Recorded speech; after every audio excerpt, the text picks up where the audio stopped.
Baik, bismillahirrahmanirrahim. Assalamualaikum warahmatullahi wabarakatuh. Perkenalkan, nama saya Ridho Pratama, mahasiswa semester 3A Fakultas Hukum Universitas Surya Kencana. Di sini saya akan mereview materi pertemuan ke-6 mata kuliah Hukum Administrasi Negara dengan dosen pengampu Pak Dr. Deddy Mulyadi SHMH dan Pak Dr. M. Rendi Ridandi SHMH. Pertemuan kali ini yaitu pembatasan kekuasaan melalui hukum administrasi negara. Menurut McKeever, kekuasaan tampil melalui wujud multibentuk maupun dari kedualistisan eksistensian kekuasaan itu sendiri. Lalu, menurut Franz Magnus Suseno, mengartikan rasional di atas bahwa kekuasaan di satu sisi merupakan sesuatu yang mempesona dan pada sisi lainnya merupakan hal yang menakutkan.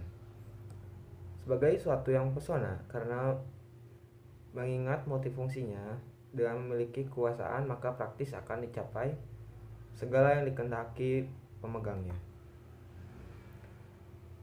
Kata menakutkan sendiri sebab penyelenggara kekuasaan dalam rangka pencapaian maksud dan tujuan tertentu seringkali melanggar dan menekan hak-hak hidup paling esensial dari pihak-pihak yang dikuasai. Yang kedua, kekuasaan adalah fungsional demi atau bagi tingkat kesejahteraan hidup bagi masing-masing individu dan negara sendiri. Cara dan sarana untuk mengawasi dan membatasi kekuasaan diantaranya yang pertama, moralitas atau religius, yang kedua etika, yang ketiga hukum yang memuat sanksi konkret.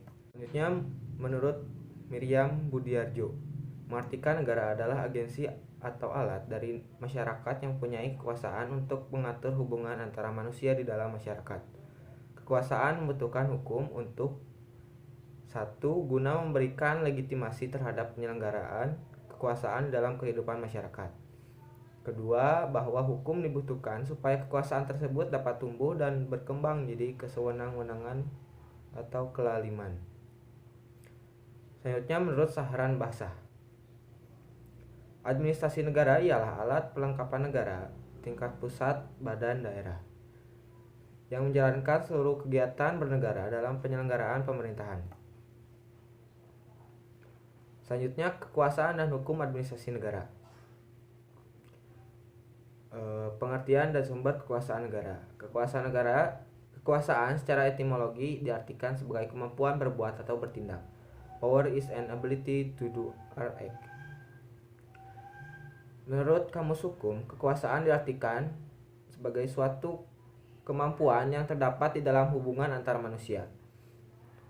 Lalu menurut Miriam Budiarjo, kekuasaan adalah kemampuan seorang atau sekelompok manusia untuk mempengaruhi tingkah laku seorang atau kelompok lain sedemikian rupa hingga tingkah laku itu sesuai dengan keinginan dan tujuan dari orang yang mempunyai kekuasaan itu. Selanjutnya, menurut Osip K. Fleischmann, kekuasaan adalah merupakan keseluruhan dari kemampuan, hubungan-hubungan, dan proses-proses yang menghasilkan ketaatan dari pihak lain untuk tujuan-tujuan yang ditetapkan oleh pemegang kekuasaan. Selanjutnya, menurut Gede Panca Astawa, beberapa hal esensial tentang kekuasaan yaitu satu, merupakan kemampuan untuk mempengaruhi atau mengendalikan pihak lain.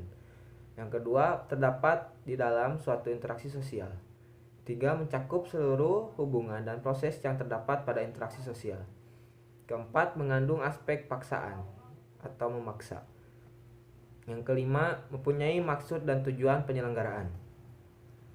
Kekuasaan negara diartikan adalah kemampuan organisasi kehidupan sosial dalam suatu wilayah untuk memaksa seluruh golongan dan kelompok sosial yang ada secara sah berdasarkan ketentuan-ketentuan hukum untuk mencapai tujuan kehidupan bersama yang ditetapkan sebelumnya.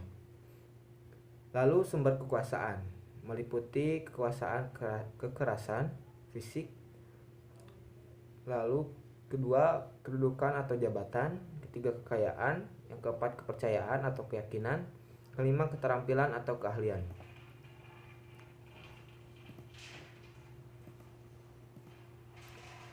Lima paham kedaulatan, diantaranya satu, paham kedaulatan Tuhan.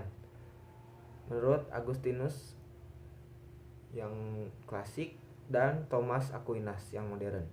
Kekuasaan negara adalah berasal dari Sang Pencipta atau Tuhan.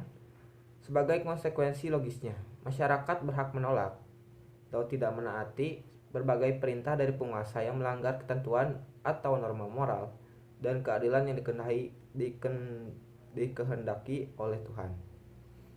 Kedua, paham kedaulatan raja. Thomas Hobbes. Penguasa negara atau raja karena keabsolutannya digambarkan sebagai Leviathan, makhluk yang kuat tanpa tandingan. Oleh sebab itu, negara dapat memastikan dan memaksakan ketaatan masyarakat terhadap berbagai peraturan yang ditetapkannya. Ketiga, paham kedaulatan negara. Menurut George Jelinek dan Paul Laban, kekuasaan penguasa atau negara adalah yang tertinggi. Setiap perintah dari penguasa negara yang dimanifestasikan dalam hukum haruslah ditaati oleh masyarakat. Yang keempat, paham kedaulatan rakyat.